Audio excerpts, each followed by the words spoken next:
Nos ponemos de pie, por favor, para leer Éxodo 23, versículo 20. Y yo lo voy a leer en voz alta y ustedes, por favor, me van siguiendo. Dice Éxodo 23, 20. Yo enviaré un ángel delante de ti para que te guarde en el camino y te traiga al lugar que yo he preparado. Sé prudente delante de él y obedece su voz. No seas rebelde contra él, pues no perdonará la rebelión de ustedes, porque en él está mi nombre. Pero si en verdad obedeces su voz y haces todo lo que yo digo, entonces seré enemigo de tus enemigos y adversario de tus adversarios. Pues mi ángel irá delante de ti y te llevará a la tierra del amorreo, del hitita, del fereceo, del cananeo, del heveo y del jebuseo. Y los destruiré por completo. No adorarás sus dioses, ni los servirás, ni harás lo que ellos hacen, sino que los derribarás totalmente y harás pedazos sus pilares sagrados. Pero ustedes servirán al Señor su Dios. Él bendecirá tu pan y tu agua. Yo quitaré las enfermedades de en medio de ti. En tu tierra no habrá mujer que aborte ni que sea estéril. Haré que se cumpla el número de tus días. Enviaré mi terror delante de ti y llenaré de confusión a todo pueblo donde llegues. Y haré que todos tus enemigos vuelvan la espalda ante ti. Enviaré avispas delante de ti para que echen fuera de delante de ti a los heveos, a los cananeos y a los hititas. No los echaré de delante de ti en un solo año, a fin de que la tierra no quede desolada y se multipliquen contra ti las bestias del campo.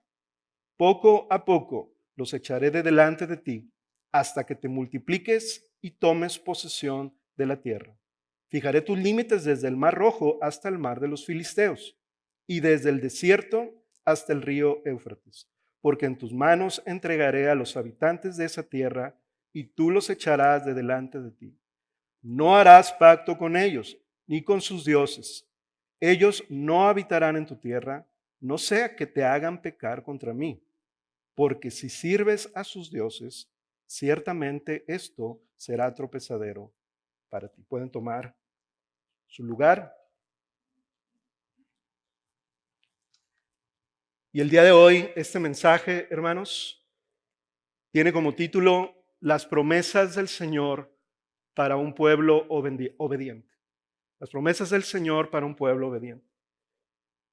¿Alguna vez han presenciado una boda donde las palabras de los novios tienen un peso emocional significativo?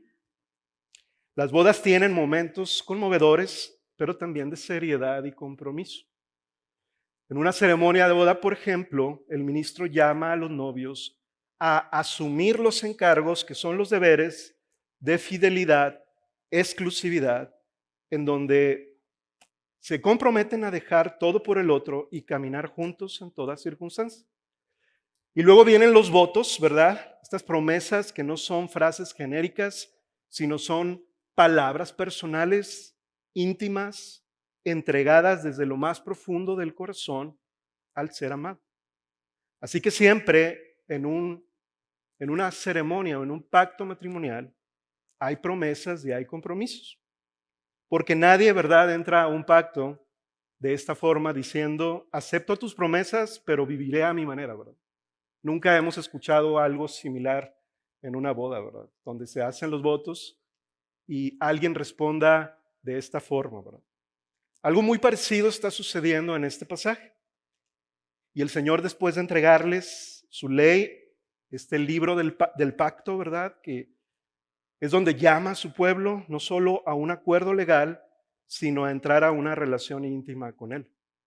Este es un momento solemne, el de este texto, porque es donde Dios, como un esposo, el Señor de Israel, como un esposo, declara sus promesas, pero también llama a su pueblo a una fiel obediencia. Como un esposo promete amar y dirigir, y el Señor promete lo mismo para Israel. Pero también así como una esposa promete no entregar su afecto a otros, el Señor llama a lo mismo a Israel a serle fiel. Así que este pacto mosaico no se reduce solamente a promesas materiales, sino a una relación en comunión viva con el Señor. La semana pasada el pastor Abelardo nos recordó cómo el Señor en su gracia redimió a Israel y lo hizo su pueblo antes de dar su ley.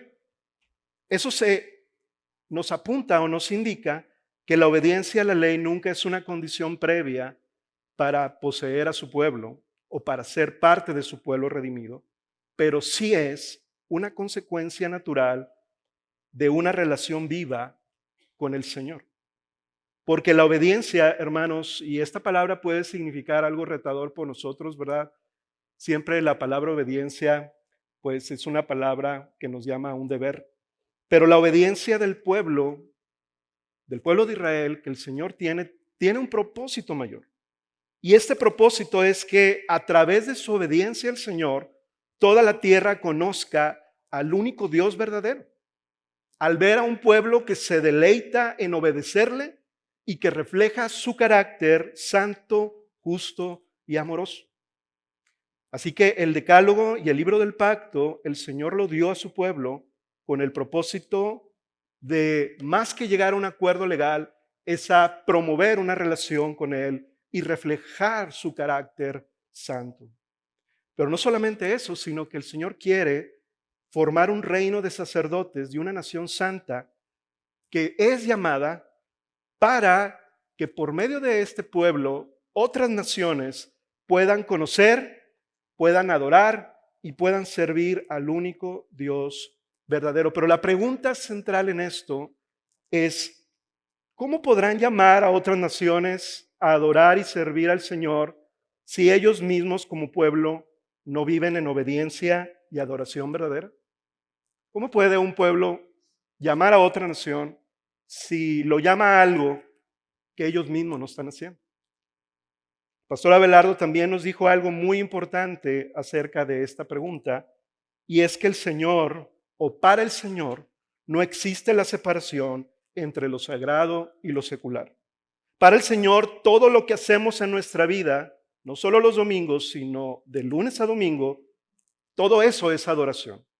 Para el Señor, no solamente demanda adoración en días sagrados, sino también en lo cotidiano y en lo que llamamos secular. Es decir, cuando tú pienses en adoración, no pienses solamente en cantar o en servir en un ministerio, sino que pienses que el pueblo de Dios le adora por medio de su manera de tratar al prójimo, su manera de trabajar, su manera de administrar sus finanzas y sus formas de ayudar al necesitado.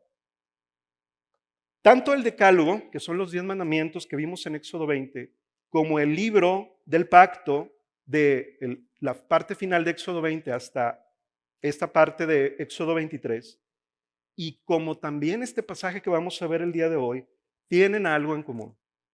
Y es que ambas o estas tres cosas están enfatizando la adoración exclusiva, verdadera del pueblo de Israel al único y santo Dios. Y no hay otra forma, hermanos, de adorar mejor al Señor que obedecer su voz mientras Él dirige a su pueblo para poseer la tierra prometida, donde Él quiere habitar con ellos, para ser, como dice la Biblia, ser su Dios y ellos su pueblo. Así que, hermanos, si para el pueblo de Israel esto era algo importante, para nosotros hoy también es muy importante.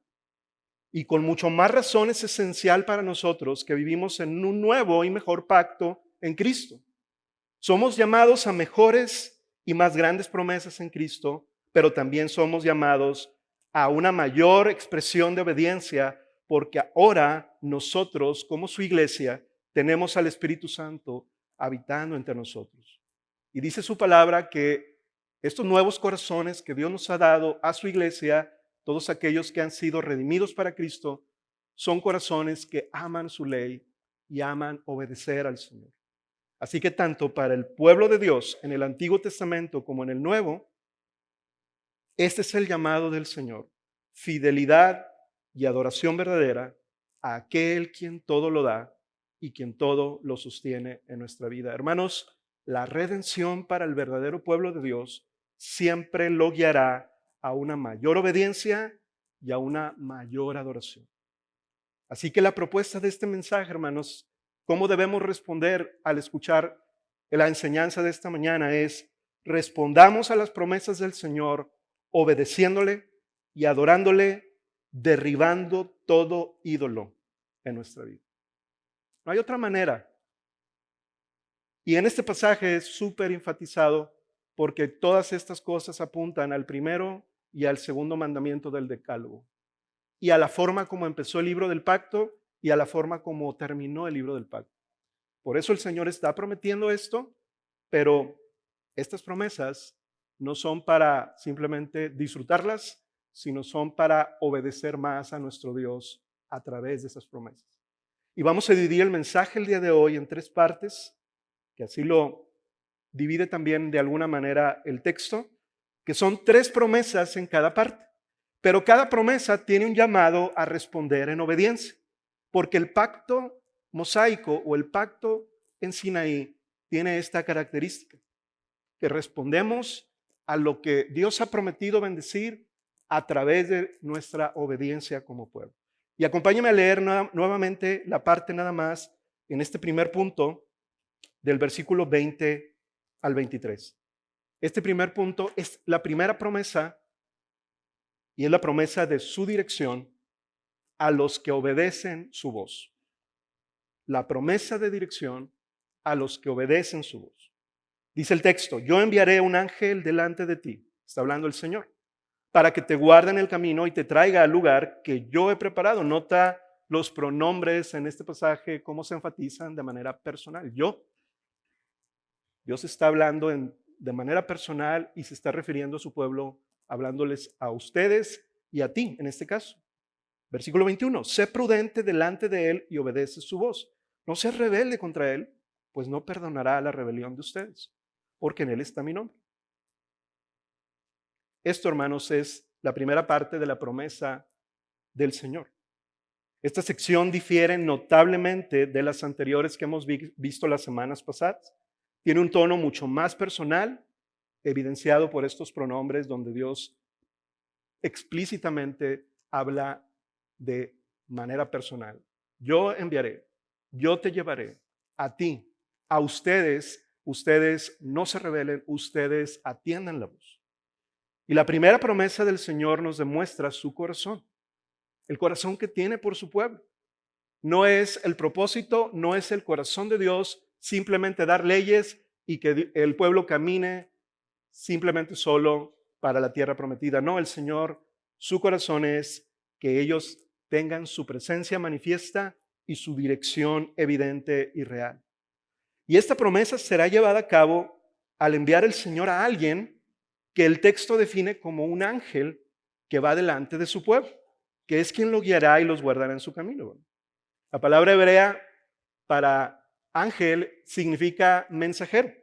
Y en algunas ocasiones, este mensajero viene a través de una persona, simplemente, o de un ser celestial, o incluso puede ser la presencia de Dios mismo. ¿Quién es este ángel? Te puedes preguntar tú. Bueno, el texto nos indica, en primer lugar, que su misión es mucho más que simplemente ser un mensajero. Y también el texto nos indica que la estrecha correlación entre el ángel y Dios sugiere firmemente que la identidad de este ángel es Dios mismo viniendo en una manifestación evidente y presente a su pueblo. De hecho, los teólogos llaman a este tipo de manifestaciones evidentes teofanías, que es cuando hay una manifestación visible del Señor en el Antiguo Testamento, ya sea de una forma humana o incluso en un fenómeno natural como una nube o como una columna de fuego o como una voz que revelan su presencia. Y particularmente no solo se le llama teofanía, sino se le puede incluso llamar cristofanía cuando esa manifestación visible es corporal y alude a la segunda persona de la Trinidad. Dios el Hijo antes de venir en su encarnación como hombre en Belén. Esto concuerda completamente, hermanos, con la doctrina bíblica de que el Hijo de Dios es eterno y ha estado activo en la historia redentora de su pueblo desde el principio. De hecho, desde el Antiguo Testamento. Y ese ángel, hermanos, tiene la capacidad, versículo 21 lo puedes notar, de ser un juez porque tiene la capacidad de no perdonar. Y eso nadie lo puede tener más que Dios. Tiene la capacidad de no perdonar la rebelión a su voz y su dirección. Pero también nota en el versículo 21 algo más, que el Señor dice que este ángel tiene el nombre de él en este mismo ángel. El nombre del Señor está en él. Así que el Señor quiere decirnos algo más profundo acerca de la identidad de este ángel. A nadie más se le concede, a ningún otro ser creado se le concede esta característica. Y en el versículo 22 también hay otra característica, que es que la voz del ángel se equipara o es equivalente con la voz del Señor mismo. Porque dice el versículo 22, si en verdad oyes su voz y haces todo lo que yo digo. ¿Te das cuenta? Equipara la voz del ángel con la voz del Señor. De esta manera podemos ver el indicativo, del carácter y del poder que solamente Dios tiene. Y ahora este ángel, en el versículo 23, promete el Señor que será el que vaya delante de ellos para derrotar a todos sus enemigos. Y entonces dice el versículo 23 que si ellos obedecen su voz y hacen todo lo que el Señor dice a través de ese ángel, entonces los enemigos del pueblo de Israel se convertirán en enemigos directos de Dios.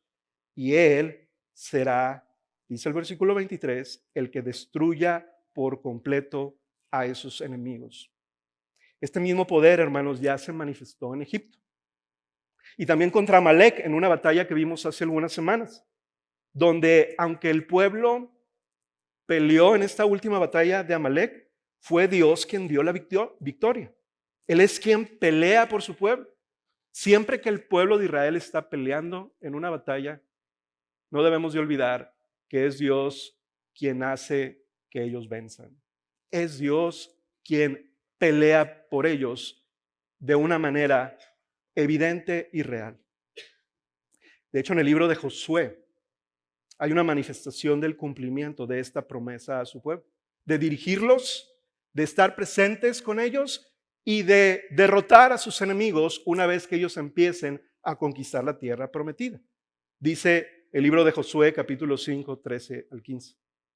Cuando Josué, que era el sucesor de Moisés, estaba cerca de Jericó, quiero que notes conmigo esto, levantó los ojos y vio que un hombre estaba frente a él con una espada desenvainada en la mano. Y Josué fue hacia él y le dijo, fíjate esta pregunta interesante, ¿verdad? ¿Es usted de los nuestros o de nuestros enemigos? O sea, no lo ubico, ¿verdad? Y la respuesta de este hombre, versículo 14, no. O sea, no soy enemigo, pero tampoco soy parte de ustedes. Más bien, dice el versículo 14, yo vengo ahora como capitán del ejército del Señor. Y nota la respuesta de Josué. Josué se postró en la tierra, le hizo reverencia. ¿Y qué más hizo? Le dijo, ¿qué tiene que decirle mi Señor a su siervo? Estas tres cosas simplemente denotan que este no era un simple ángel o no era ni siquiera un simple hombre. Era el Señor mismo. Versículo 15. Entonces el capitán del ejército del Señor dijo a Josué, quítate las sandalias de tus pies porque el lugar donde estás es santo. Y así lo hizo Josué. ¿Tú te acuerdas dónde vimos esa frase en la serie de Éxodo? En la zarza ardiente. Las mismas palabras. ¿Y quién estaba hablándole a Moisés en la zarza ardiente? El Señor mismo revelando su propósito redentor y revelándole su nombre a Moisés para que lo diera a conocer a su pueblo. Así que esta aparición del capitán del ejército del Señor es reconocida como una cristofanía, una aparición del Hijo de Dios antes de su encarnación. Y yo quiero que tú veas esto no solamente como un simple adición a tu conocimiento teológico bíblico, sino que te des cuenta que el pueblo de Israel no solamente recibió la promesa a través de leyes y acuerdos legales, sino la promesa de la dirección misma de Dios presente entre su pueblo para ir delante de ellos. Dios nunca los dejó solos. Dios hizo un pacto con ellos y aunque este pacto requería obediencia, Dios estaba presente con su pueblo. Y hermanos, la razón principal por la que el Señor promete su dirección es para una relación permanente con su pueblo. El fin último, como dije al principio, de la redención siempre será adoración y comunión con Dios. El Señor promete su dirección, pero aquí es donde transicionamos al llamado a obedecer. El Señor promete su dirección solamente que los israelitas le sean plenamente obedientes siguiendo su voz. Y ese es el primer llamado en esta primera promesa. Versículo 22, dice, pero si en verdad obedeces su voz y haces todo lo que yo digo, incluso en el versículo 21, sé prudente delante de él y obedece su voz, no seas rebelde contra él. Hermanos, la promesa de dirección está conectada con un llamado a la obediencia a su pueblo. Y este es el patrón claro del pacto en Sinaí. La obediencia garantiza las bendiciones y la posesión de la tierra, pero la desobediencia persistente resultará en juicio y en exilio. Claramente este pasaje nos dice el Señor que este ángel no perdonará la rebeldía a su dirección. Y eso es justamente lo que meses después, tristemente, spoiler para la historia del pueblo de Israel más adelante, ni siquiera han salido del monte Sinaí cuando ellos ya están desobedeciendo a la voz del Señor, haciendo y adorando a un becerro de oro. Ni siquiera se han movido de ahí y ya empezó la desobediencia a ser persistente. Y eso es bien importante para nosotros porque el pueblo de Dios se rebeló por muchas razones, por temor, por incredulidad, por buscar su necesidad en otros medios, pero todo eso se resume en una disposición rebelde a seguir la voz de Dios. Hermanos, la rebeldía aquí no es un acto cualquiera, un acto específico, sino es la consistente disposición y la permanente disposición a ir en contra o en dirección diferente a la voz de Dios. Hermanos, esto tiene mucho sentido. ¿Cómo puede el Señor asegurar la dirección de su pueblo a la tierra prometida si el pueblo se revela a su voz y decide caminar por otro lado? Se sale de la cobertura de Dios, pero también se sale de la promesa de Dios cuando Dios ha sido muy claro en su promesa. Incluso en Números capítulo 14, versículo 39 al 43. Hermanos, este pasaje nos muestra o nos ilustra lo que Éxodo 23 nos está diciendo.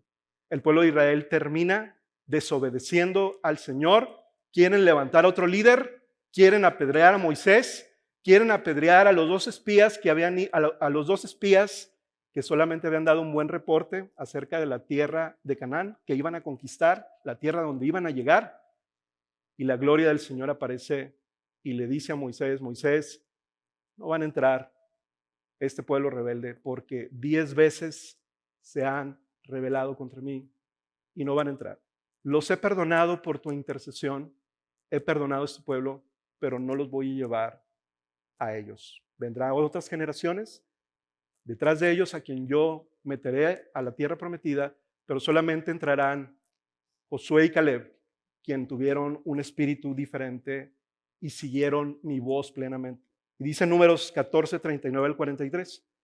Cuando Moisés les comunicó estas palabras a todos los israelitas que Dios le había dicho, fíjate cómo reacciona el pueblo. El pueblo lloró mucho, parecía que estaba dolido, parecía que estaba arrepentido. Y luego se levantaron muy de mañana y subieron a la cumbre del monte. Y dijeron,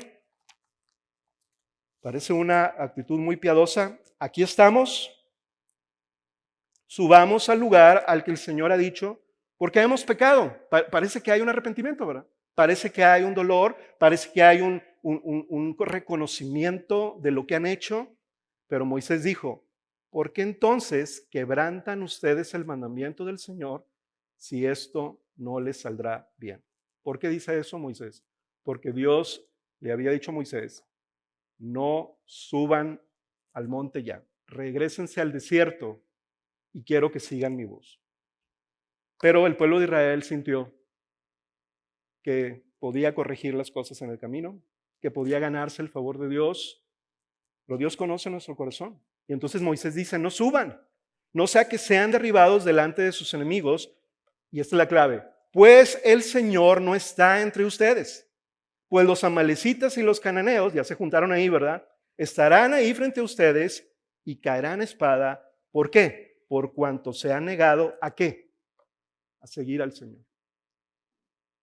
O sea que una actitud aparentemente piadosa, adolorida por lo que ha pasado, pero no obediente a la voz de Dios, nos hace y nos demuestra que una persona sigue rebelde a la voz de Dios. ¿Cuántas veces nos puede ocurrir a nosotros lo mismo, hermano? Que nosotros decimos, bueno, si hice mal en esto, y el Señor te dice, ya no continúes por ese camino, sigue mi voz, cambia de dirección, pero tú dices, no, Señor, yo quiero que me des esto.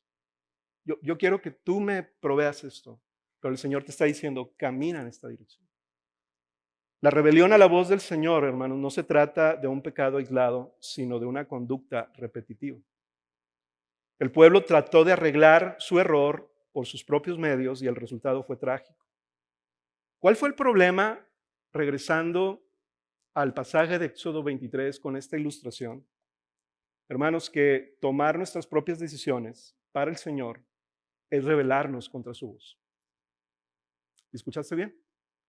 Tomar nuestras propias decisiones y no seguir la voz de Dios es rebelión contra Él. Suena radical, pero es lo que el Señor nos enseña en este pasaje. Esta rebeldía que el pueblo de Israel reflejó en el pasaje de Números es lo que el Señor está llamando a no tener en el pasaje de Éxodo 23. Pero este llamado, hermanos, es un llamado también para nosotros. ¿Cuántas veces la voz de Dios a través del Espíritu Santo persistentemente nos está hablando y nosotros negamos, resistimos, apagamos, como dice el Nuevo Testamento, o entristecemos la voz del Espíritu Santo para seguir nuestra propia voz? Incluso el Señor Jesucristo pregunta en Lucas 6:46, ¿por qué me dicen Señor, Señor? ¿Y qué? Y no hacen lo que yo digo. Es una pregunta bien lógica que el Señor hace. ¿Por qué me dices Salvador y me cantas, pero no haces lo que yo te digo? Lo cual quiere decir para el Señor que es una pregunta muy lógica para su pueblo. Si yo soy tu Señor, ¿por qué no me sigues?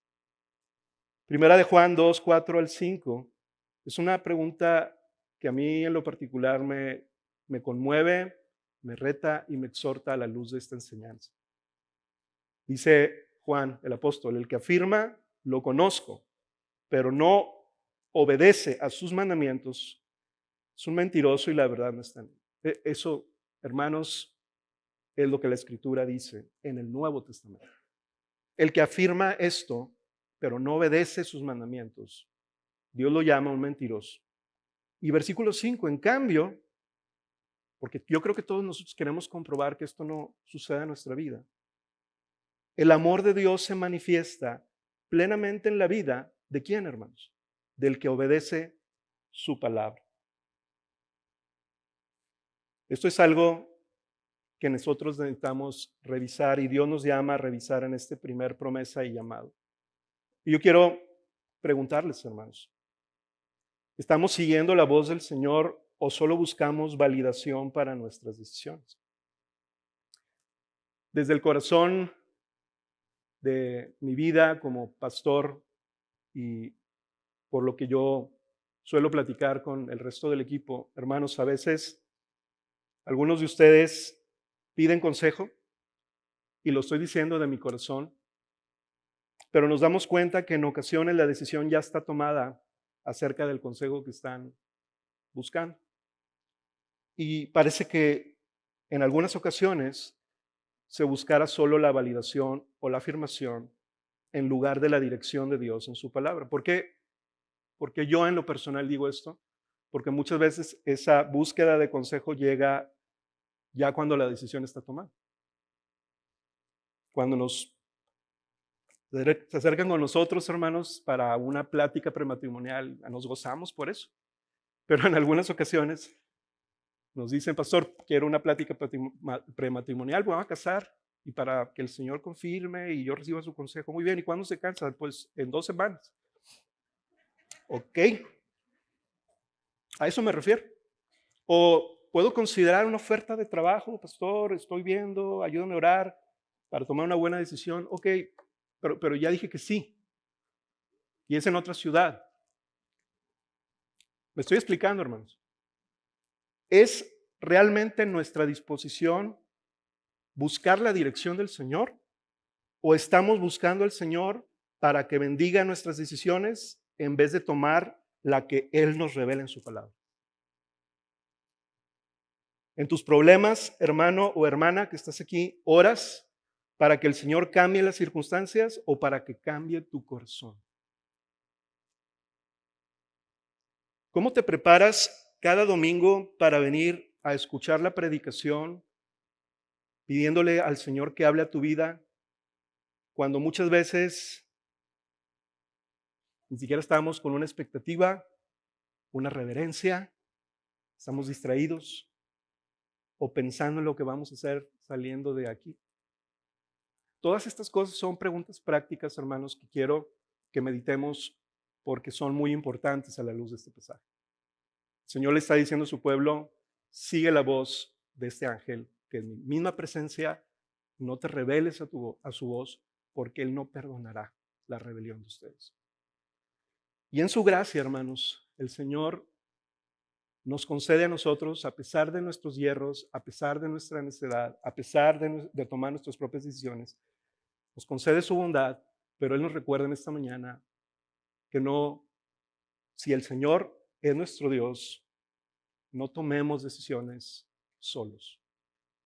Y todavía pensemos que el Señor las va a respaldar. Señor, el Señor quiere que tú escuches esto en esta mañana. Estás por tomar decisiones hoy. Estoy seguro que muchos de ustedes mañana van a tomar decisiones, algunas importantes y otras no. ¿Cómo estás asegurándote que estás siguiendo la voz del Señor? Porque esto es importante porque refleja tu manera de adorarle a Él. No podemos adorar al Señor si no seguimos atentamente su voz. Segunda promesa, versículo 24 al 26. La segunda promesa es su promesa de provisión a los que obedecen adorándole solo a Él. Versículo 24 y 26. Lee conmigo. Dice, no adorarás a sus dioses, ni los servirás, ni harás lo que ellos hacen, sino que los derribarás totalmente y harás pedazos sus pilares sagrados. Pero ustedes servirán al Señor su Dios. Y nota lo que viene como consecuencia de esa obediencia. El Señor promete bendecir tu pan y tu agua, yo quitaré las enfermedades del medio de ti, en tu tierra no habrá mujer que aborte ni que sea estéril, haré que se cumpla el número de tus días. Qué promesa tan gloriosa. Igual que la primera. Si la primera promesa era algo glorioso, que es su dirección, ahora esta promesa es su provisión y el bienestar de su pueblo. Dios promete su presencia y Dios promete su bienestar para su pueblo cuando camina siguiéndole a Él y cuando camina adorándole solamente a Él. Y escúchame bien lo que voy a decir. Este pasaje comienza con el llamado a la obediencia y luego con la promesa. ¿Y cuál es ese llamado a la obediencia? Dice el Señor, no basta con abstenerse de adorar a otros dioses, sino que deben destruirlos por completo. Este mandato está estrechamente ligado al primero y al segundo mandamiento del Decálogo. No tendrás dioses ajenos delante de mí y no te harás imagen. Hermanos, el Señor nos está diciendo esto que le enseñó a su pueblo hace cientos de años, que también es una realidad para nosotros. No hay espacio para la neutralidad en la vida espiritual del pueblo de Dios. O adoramos solamente al Señor o caeremos en infidelidad adorando a otros dioses. Y el llamado en este pasaje es muy claro. No solamente el Señor prohíbe adorar a otros dioses, sino a derribar toda estructura de idolatría. ¿Por qué, hermanos? ¿Por qué está el Señor prometiendo, pero también llamando a la obediencia para hacer esto tan radical y tan activo? ¿No sería suficiente con solamente si el pueblo de Israel caminara y viera una estatua a otro Dios que le ignorara y no la siguiera? ¿O que la quitara y la guardara en todo caso? No es suficiente y el Señor tiene una razón que vamos a ver. Por eso, al ver esta razón, nosotros nos vamos a dar cuenta qué tan peligroso puede ser para el pueblo de Israel en aquel tiempo y para nosotros no terminar de destruir a un ídolo. Para el pueblo de Israel, al entrar en Canaán, la tierra de Canaán era una tierra llena e impregnada de falsa religión. Tenían deidades como Baal, como Acera, como Moloc, y esos dioses falsos, ídolos, eran vistos como los que otorgaban recursos y bienestar. Por eso el Señor prohíbe tajantemente a su pueblo que acudan a esos dioses, porque esos dioses prometen a Canaán bienestar y provisión. Por eso el Señor dice, yo soy el verdadero dador de toda provisión y de todo bienestar. Yo soy el que bendigo tu alimento. Yo soy el que te da salud. Yo soy el que te da fertilidad y fecundidad. Y yo soy el que te da longevidad. Esto tiene mucho sentido. Por lo cual, el celo del Señor se hace presente en este lenguaje de una manera tan tajante que toda señal visible de idolatría pudiera resultar en una influencia y una tentación para el pueblo de Dios. Pero hay algo más en esto. Algo que este texto no nos revela, pero más adelante lo vamos a ver, que quiero mencionarles, y es que el problema de la idolatría no solamente tiene que ver con las influencias externas, sino tiene que ver con nuestro corazón. El corazón del pueblo estaba inclinado a dioses falsos. La semana pasada el pastor Abelardo decía esto y nos recordaba esto, que el corazón del ser humano, es una frase de Juan Calvino, es una fábrica de ídolos constantemente. Y eso tú y yo debemos recordarlo porque al pueblo de Israel también le pasó. A toda persona y particularmente a su pueblo, esta era una tentación muy fuerte. Tan fuerte que ni siquiera habían llegado y caminado un poco de más de kilómetros en el desierto y ya habían levantado un dios, un becerro de oro para adorar. Hermanos, Israel no obedeció. Los ídolos no solamente no fueron derribados completamente, sino que regresaban en cada época del pueblo de Israel en el Antiguo Testamento, y los profetas de Dios y los reyes que Dios levantó tuvieron que derribarlos en varias ocasiones. Y este patrón revela una realidad. La idolatría es persistente y requiere vigilancia y una obediencia radical. Hermanos, no basta con esconder nuestros ídolos, que es lo que Dios les estaba diciendo al pueblo de Israel. Deben de ser erradicados para que no vuelvan a ser una tentación. Y hoy este llamado es más vigente que nunca. La única diferencia es que los ídolos de la antigüedad eran visibles, eran notorios, se les ofrecían sacrificios físicos, no solamente comida, sino que los cananeos incluso ofrecían a sus propios hijos. Y es la razón por la cual Dios los iba a juzgar, entre otras cosas malvadas que este pueblo hacía. Pero hoy, para nosotros, es un reto mayor, porque estos ídolos, los más importantes, no están en una estatua, no están en un altar, no están en un pilar para ir a derribarlos, ¿verdad? Aquí nos juntamos 5 varones y vamos y les damos con todo, ¿verdad? Para poder tumbarlos. Somos más buenos en tumbar que en edificar. Bueno, es más fácil, ¿verdad? No más bueno, es más fácil tumbar. Pero el problema con los ídolos, hermanos, en nuestro tiempo, es que son más sofisticados y se camuflajean y están dentro de nuestro corazón. Pero el llamado es igual. Dios quiere que los derribemos y que los destruyamos. Somos tentados a buscar bendiciones por caminos ajenos a Dios. Y el Señor dice, destruye, no los toleres, no los escondas, No los maquilles con nombres religiosos, derríbalos y adora exclusivamente al Señor. ¿Por qué? Porque el corazón que guarda ídolos es un corazón dividido y, hermanos, el Señor no comparte su gloria con nadie. Él es la única fuente verdadera de vida. ¿De quién más viene la bendición? ¿Recuerdan ustedes las palabras del Señor Jesucristo en el Sermón del Monte? Cuando les dice a sus discípulos, los gentiles que no conocen a Dios se preocupan por su comida, por su bebida, por su vestido, por su bendición material, se afanan y buscan todo tipo de recurso en otro lado, pero ustedes busquen primeramente el reino de Dios y su justicia. ¿Y qué pasará? Todo lo demás que ustedes necesiten será añadido. ¿Por qué? Porque Dios es el único que puede proveer a su pueblo de todo lo que le falta. Nosotros le adoramos a Él. El Señor no nos llama a buscar lo que en otros lados lo que solamente podemos encontrar en Él. ¿Y cuál es la promesa en el versículo 25 y 26? Tú y yo la leímos ahorita, que Dios dice, en cambio, sírveme, llama este es el llamado, ustedes servirán al Señor su Dios y Él bendecirá lo que ya mencioné, nuestro alimento, nuestra salud, nuestra fertilidad o fecundidad, como le quieras llamar, y nuestra longevidad. ¿Quién no se quiere apuntar a eso? ¿Quién no busca eso hoy en nuestra rutina de lunes a domingo? ¿Qué no nos ocupa en la mente cuando nos preocupamos y afanamos de estas 4 cosas que acabo de mencionar?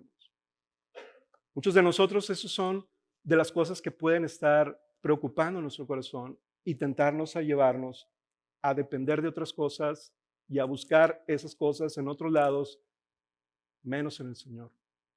Por eso el Señor nos dice, busquen primeramente el reino de Dios. El Señor llama a su pueblo a adorarlo solo a Él y le recuerda, yo soy la fuente de vida. Las declaraciones de Jesús en este texto son sumamente importantes porque nos conectan a la identidad de Cristo. Y nos dice Jesús, yo soy el pan de vida, yo soy el agua de vida, yo soy la vida eterna. Yo soy todo lo que tú necesitas y yo te puedo dar todo lo que tú requieres cuando tú me adoras solamente a mí. Hermanos, este es el carácter de nuestro Dios, el carácter que Él revela al pueblo de Israel en este pasaje. Carácter generoso, carácter protector, donde no solamente dirige, sino se preocupa por las necesidades de su pueblo. El Señor promete bendecir a su pueblo con todas estas cosas por una razón muy importante. Y yo quiero que tú tomes en cuenta esto, porque no solamente se trata de la bendición material, sino que todas estas bendiciones materiales, Dios las está prometiendo a su pueblo por una mayor razón. Porque la adoración verdadera genera una relación viva de obediencia con Dios. Y cuando caminamos en obediencia con Dios, Dios tiene cuidado de todas nuestras necesidades.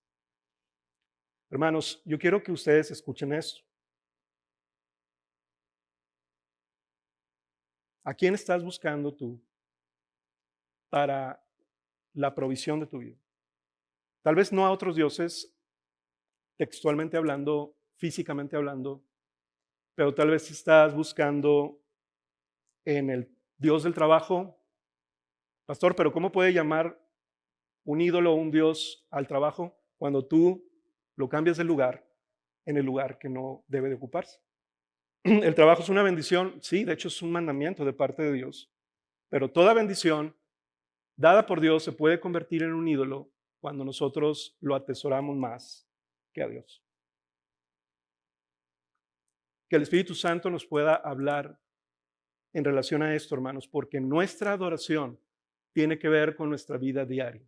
Cuando Dios dice en este pasaje, solamente me servirás a mí, no se está refiriendo a que está llamando al pueblo de Israel a que todo el día esté en el templo, a que todo el día esté en el tabernáculo, a que todo el día esté celebrando ceremonias o festividades religiosas, sino se está refiriendo a que ustedes, pueblo mío, pueblo de Israel, quiero que me sirvan en toda su vida reflejándome y poniéndome en el primer lugar. Cuando ustedes hacen justicia, cuando ustedes son generosos, cuando ustedes hablan la verdad, cuando ustedes honran a sus padres, me están adorando a mí y por lo tanto yo me ocupo de ustedes y añado todo lo que ustedes necesitan.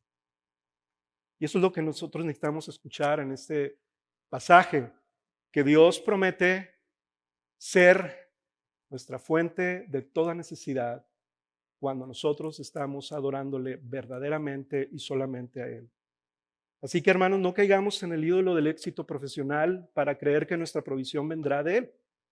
Que pensemos que la preparación o el esfuerzo, la experiencia de nuestro trabajo, de nuestros dones, van a hacer la diferencia y descuidamos otras áreas fundamentales que Dios nos ha llamado a guardar en nuestra vida, como por ejemplo nuestra paternidad, como por ejemplo nuestra relación matrimonial, como por ejemplo nuestra comunión con otros hermanos, nuestro servicio en la iglesia, nuestra ayuda al necesitado, son áreas de nuestra vida que no deben de ser descuidadas y menoscabadas solamente porque estamos ocupados en lo que nosotros creemos más importante. ¿Qué cosa que te fuera quitada hoy haría que tu mundo se derrumbara? Ese puede ser un ídolo.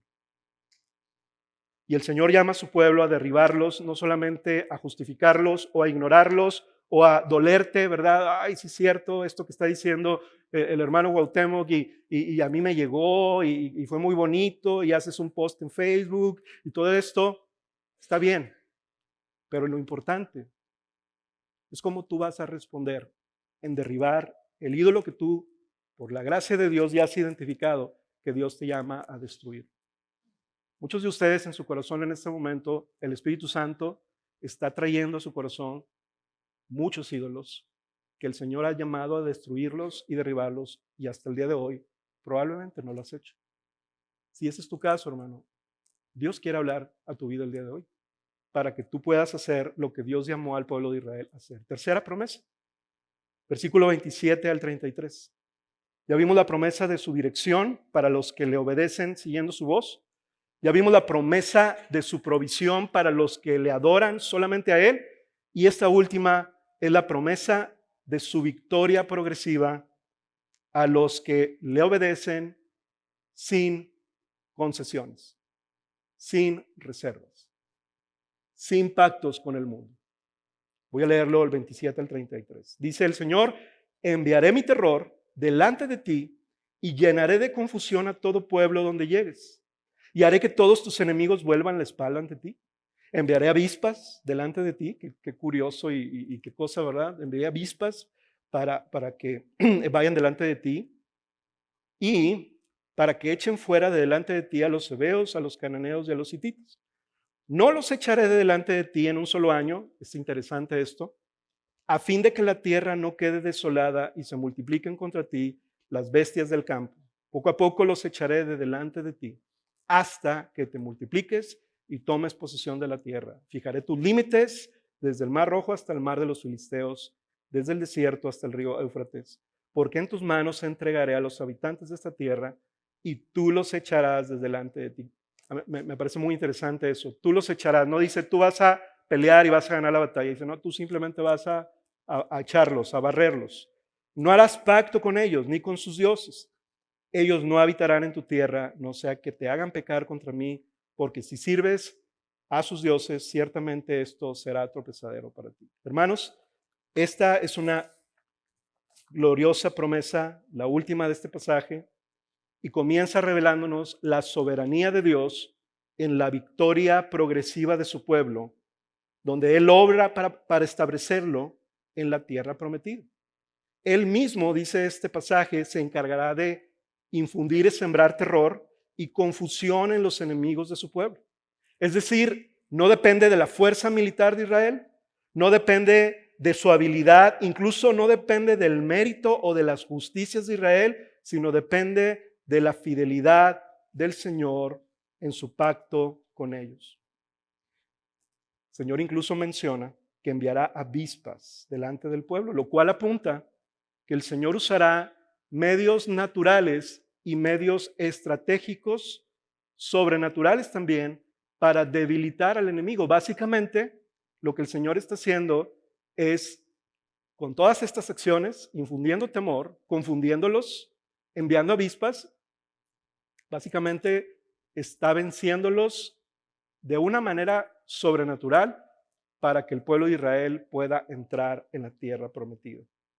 Nota cómo dice el libro de Josué, capítulo 2, versículo 9 al 11, este pasaje tan conocido para muchos, que es cuando ahora Josué manda a 2 espías para la previa conquista de Jericó, este pasaje tan conocido, ¿verdad? De la conquista y el derribar las murallas de Jericó. Justo antes de eso, estos 2 espías entran y una mujer prostituta cananita llamada Rahab lo recibe. Y nota las palabras que esta mujer les dice a estos espías. Josué 2, del 9 al 11. Y dijo a los hombres Rahab: sé que el Señor les ha dado esta tierra y que el terror de ustedes ha caído sobre nosotros y que todos los habitantes del país se han acobardado ante ustedes, porque hemos oído cómo el Señor secó el agua del Mar Rojo delante de ustedes cuando salieron de Egipto. También supimos lo que hicieron a los 2 reyes de los amorreos que estaban al otro lado del Jordán, a Sehón y a Og, a quienes destruyeron por completo. Versículo 11. Cuando oímos esto, todo este pueblo cananita en Jericó, nos acobardamos, no quedando ya valor en hombre alguno por causa de ustedes. Y esto es impresionante. Porque el Señor, el Dios de ustedes, es Dios arriba en los cielos y abajo en la tierra. Atentamente, una mujer cananita. Y el pueblo de Israel, no confiando en el Señor. Esa es la terrible realidad de nuestra condición caída, pero esa es la razón por la cual el Señor ha mandado en Cristo una mejor promesa y un mejor pacto, donde nuestro corazón puede ser transformado para poder vencer a nuestros enemigos como el pueblo de Israel iba a vencer a estos enemigos. Es Dios el que va a derrotar a estos enemigos de maneras extraordinarias y sobrenaturales, y simplemente le pide a su pueblo: tú entra en la tierra, tú echa a estos enemigos. Ni siquiera los llama a pelear de una manera feroz, simplemente tú los vas a echar, yo voy delante de ti. Y lo mismo el Señor le promete a la iglesia en este tiempo: yo ya he vencido a tus enemigos, la carne, el pecado y el mundo. Y lo que el Señor nos pide a nosotros ahora es poder seguirle, poder confiar en Él, ser guiados por su Espíritu, y el Señor nos promete una victoria progresiva sobre estos enemigos. Y además, esto es algo también conmovedor acerca del corazón del Señor, porque el hecho de no darles la tierra en un solo año tiene un sentido de cuidado para el pueblo de Israel. ¿Saben por qué? El propio texto lo dice: para que la tierra no quedara desolada y las bestias del campo vinieran y destrozaran todo el ganado y toda la cosecha. Hermanos, la tierra de Canaán, para que ustedes se den una idea, la tierra prometida en este pacto, con las limitantes y las fronteras que Dios dio, es originalmente una extensión similar a la que nuestro país, México, tiene. Ustedes pudieran imaginarse a un pueblo de 2 millones de personas yendo a poseer todo un territorio como nuestro país. Suena muy retador que en un solo año pudieran cubrir todo y hacerse cargo de todo, ¿verdad? Sobre todo considerando, hermanos, que el pueblo de Canaán tenía al menos 100 ciudades fortificadas y otras 400 comunidades agrícolas en donde el pueblo de Israel tendría que hacerse cargo de todo. Era imposible.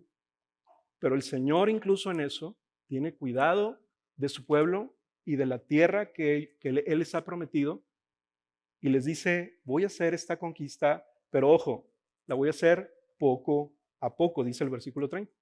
Poco a poco, para que ustedes puedan conquistarla y puedan habitar en esa tierra y puedan habitar conmigo para ser el pueblo de una nación santa como yo los he escogido. Deuteronomio 9:5, hermanos, nos recuerda que todo Dios lo hace por un pacto, y es el pacto de amor con nosotros.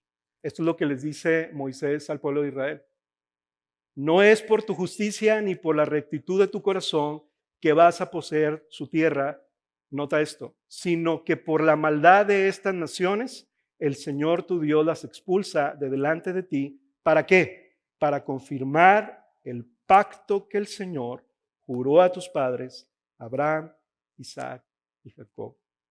Hermanos, todo lo que el Señor hace por su pueblo es por su amor de pacto inagotable. El Señor está cumpliendo su promesa de redención, no por el mérito de su pueblo, no por la justicia de su pueblo, sino por la fidelidad a su pacto. Y esto es lo último que el Señor nos llama en esta última promesa. El Señor llama a su pueblo en el versículo 32 y 33 a que no hagan ninguna clase de pacto ni con los habitantes de la tierra ni con sus dioses.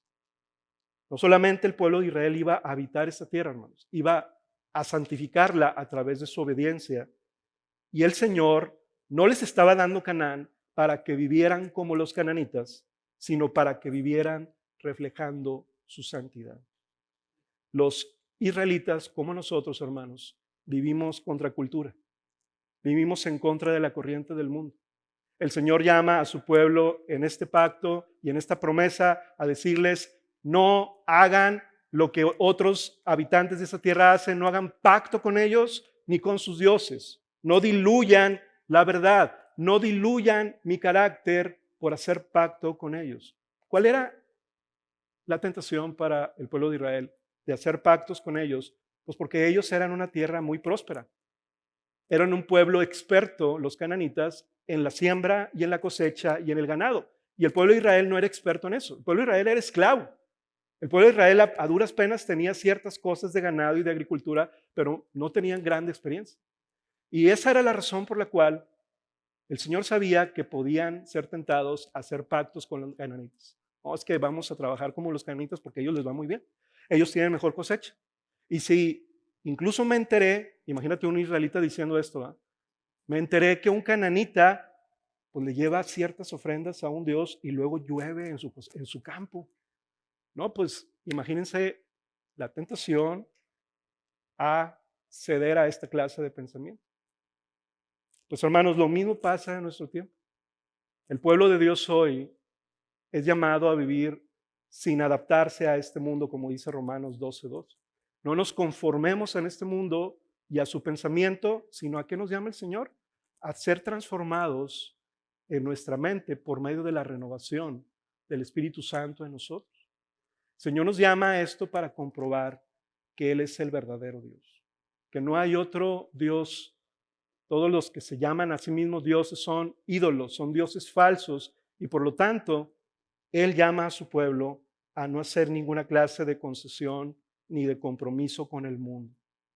El Señor nos llama a anhelar su obrar santificador progresivo para nosotros también conquistar la tierra prometida. Y aunque Cristo para nosotros ha ganado la victoria definitiva para la salvación de nuestra alma y asegurar nuestra identidad y nuestra posición delante del Señor, en este mundo el Señor nos llama a avanzar progresivamente por medio del obrar del Espíritu Santo para nosotros vencer a esos enemigos. Y estas últimas preguntas, antes de pasar a una conclusión para conectar con el Evangelio, es que yo no quiero dejar de preguntarte a ti, hermano, si tú estás de alguna manera siendo influenciado a hacer compromisos o concesiones por causa de adquirir o de obtener algo que tú quieres en tu vida. Hoy, no solamente los jóvenes están expuestos en las redes sociales a conceder o a ceder o a comprometerse con ideologías y con pensamientos contrarios a Dios, sino todos nosotros, hermanos. Cada uno de nosotros estamos luchando contra la corriente de este mundo en nuestra crianza con nuestros hijos.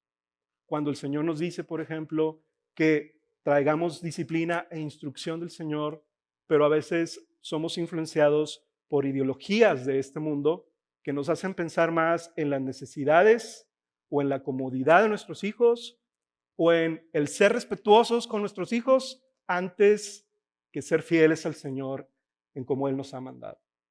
Nosotros debemos tener cuidado en que todo lo que estamos haciendo lo hagamos conforme a la dirección y a la palabra de Dios. Y por último, hermanos, en esta conclusión, Al igual que el pueblo de Israel, el Señor no nos ha dejado solos a su iglesia.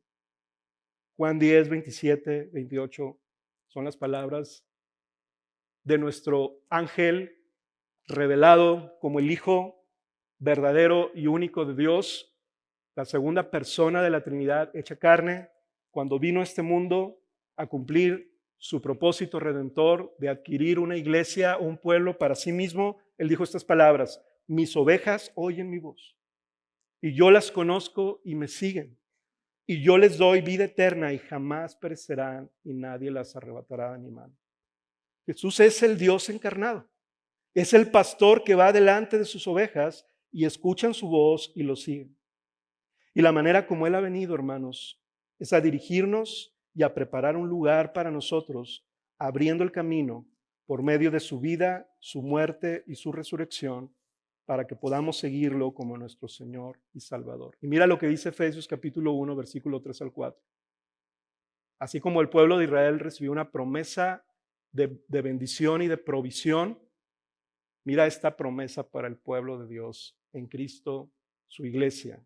Bendito sea el Dios y Padre de nuestro Señor Jesucristo, que nos ha bendecido como, hermanos, con toda bendición, no solo material, sino espiritual en lugares celestiales en Cristo. Porque Dios nos escogió en Cristo antes de la fundación del mundo. ¿Para qué, hermanos? ¿Para qué nos escogió el Señor? ¿Para ser como el mundo? No, para que fuéramos santos y sin mancha delante de Él. En Cristo recibimos toda bendición espiritual, no solo material. Su presencia en nosotros, por medio de su Espíritu, nos ha otorgado una mejor sanidad, hermanos.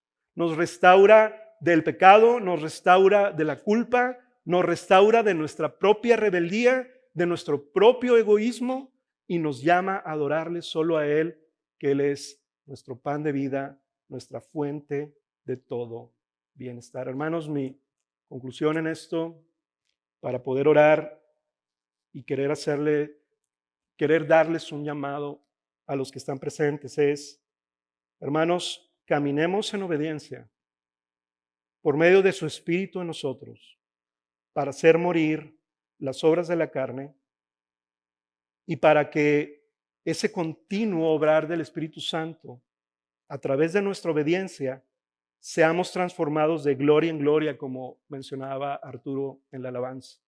El Señor nos transforma por su Espíritu de gloria en gloria porque Él ha asegurado su victoria para su pueblo. Cristo es nuestro mayor ángel, es Dios mismo que va dirigiéndonos a una mejor tierra prometida, que es estar en su presencia y habitar con Él para siempre. ¿Puedes cerrar tus ojos, por favor?